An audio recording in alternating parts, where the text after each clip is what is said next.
Шаардын бюджети 11%га болот экен. Биз аны 20 деп топтогон бюджеттен калтырыш боюнча сунуш берип атабыз.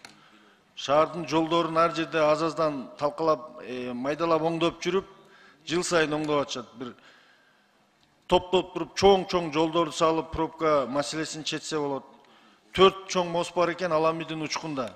Ал мосттор бир күн түшүп кетип, ошол жерде адамдарды Кудай сактасын басканда оңдошобу шаардын бийлиги же жалпы өкмөт.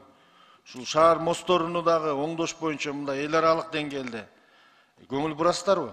Бишкек шаарында. Көңүл буруш керек. Ош шаары менен Бишкек шаары өзлөрүнүн бюджеттерин толтурбай атат.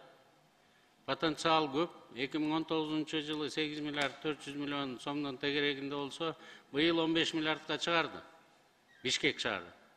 Ош шаарыныкы 1 миллиард 350 миллион сомдон тегерегинен 1 миллиард 700гө быйыл араң чыгарат деп атабыз. Жергиликтүү бийликтегилер иштебей атат. Бизден стратегиялык жактан бир топ ошибка кеткен экен, мен депутат катары айтайын.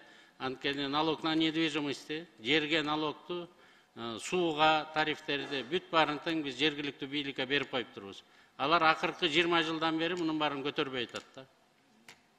Ошондуктан ушул суроолордун баарын жергиликтүү кеңештин депутаттары менен мэр чечиш керек.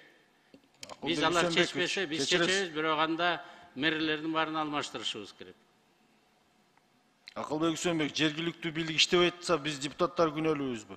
Мен сизди күнөөлүү деп айткан жерим жок да.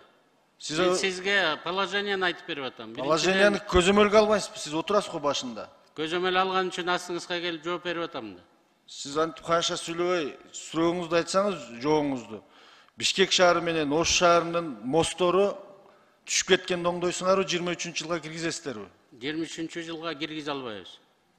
Эмне киргизе албайсыз? Хотя бы учкун Аламидин мостун оңдоп бербейсиздерби? Уже 5 жылдан бери кайрылып атабыз. Айтып атам, алар жергиликтүү бюджеттин эсебинен оңдолуш керек.